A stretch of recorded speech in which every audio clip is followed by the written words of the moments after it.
Senador Anastasia, presidente dessa sessão, boa tarde. Boa tarde, demais senhores e senhoras senadoras. A partir de meados do século XX, o Brasil experimentou um dos mais acelerados e intensos processos de urbanização de que se tem notícia em todo o mundo.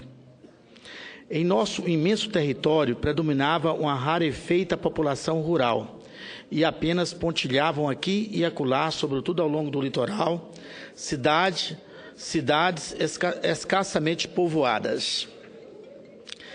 Esse panorama mudou de forma vertiginosa, senhor presidente. Em curto espaço de tempo, as cidades cresceram e se espalharam.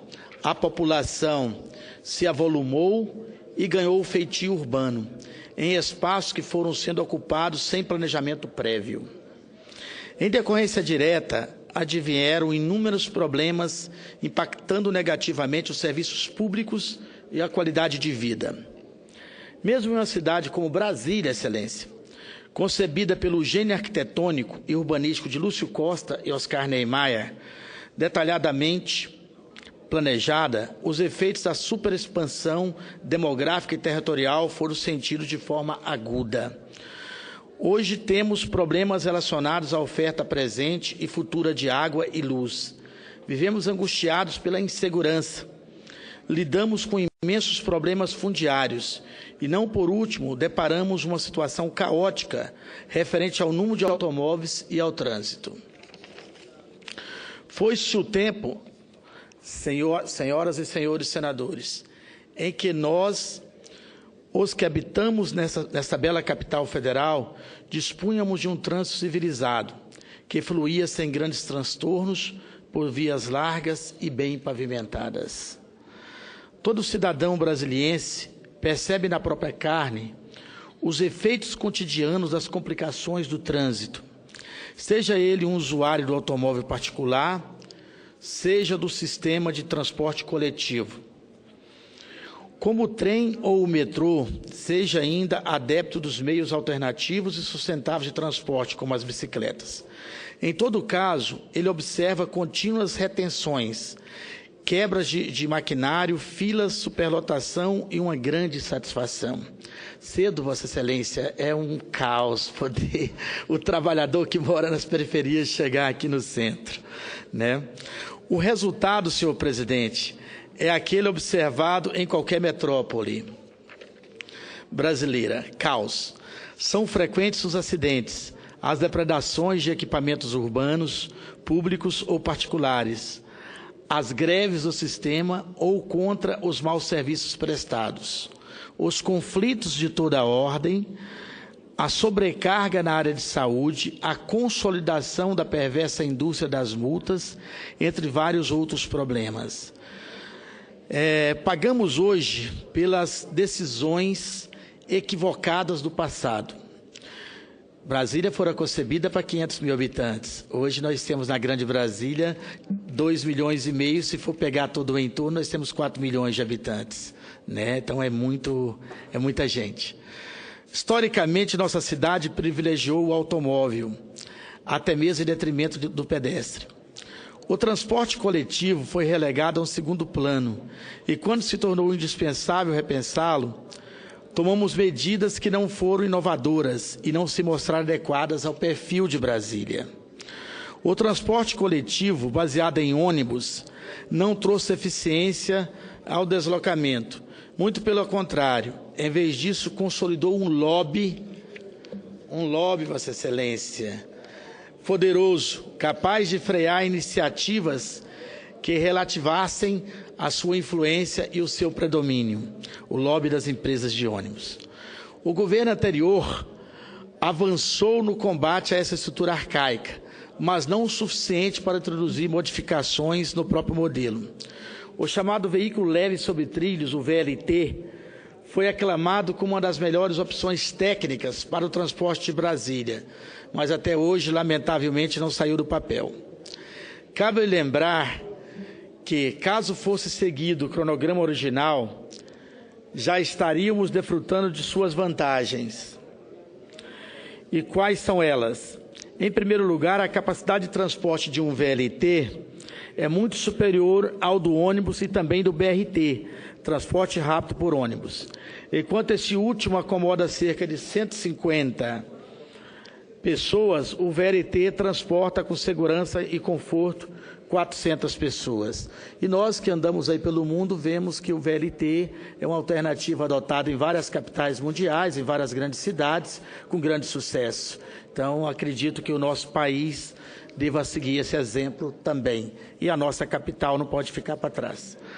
A sensação que temos, senhoras e senhores senadores, é que o novo BRT já nasceu velho.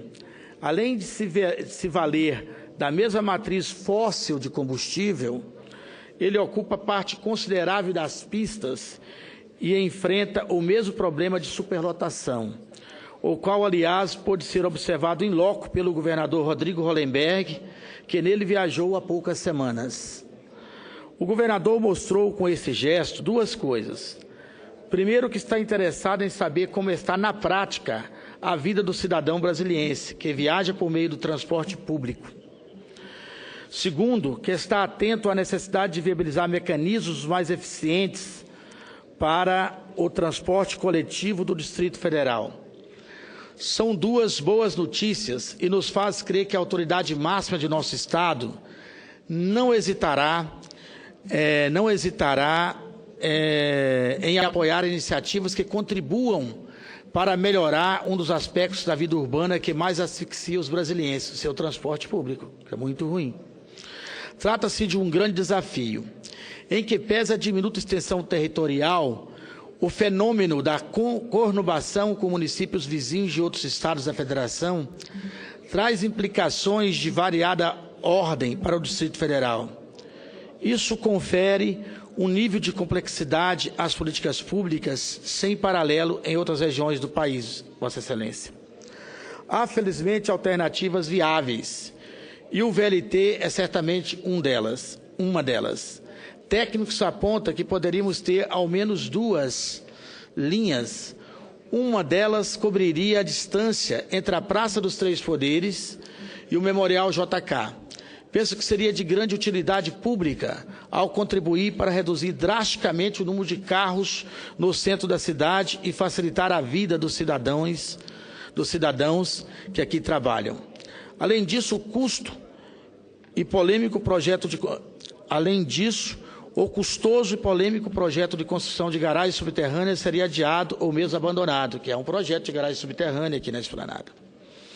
A segunda linha, mais extensa, cobriria um trajeto entre Lusiânia e a antiga rodoferroviária, aproveitando a malha de trilho já existente.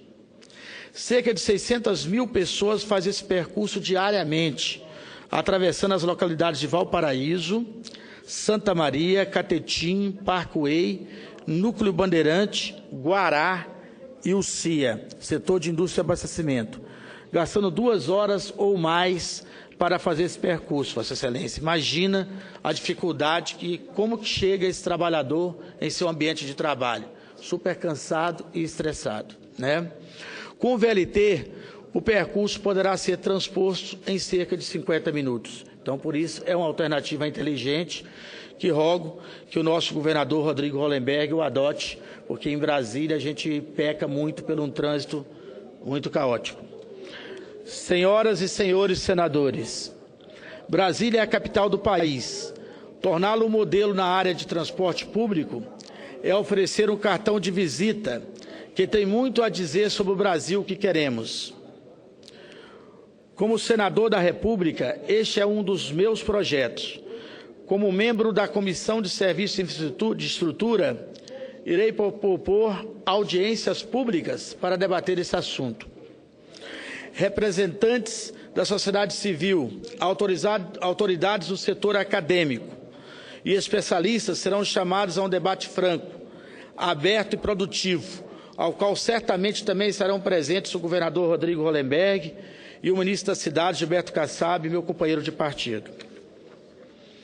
Era o que eu tinha a dizer, Vossa Excelência, senhor presidente. Muito obrigado e estamos juntos aí por um Brasil e uma Brasília melhor.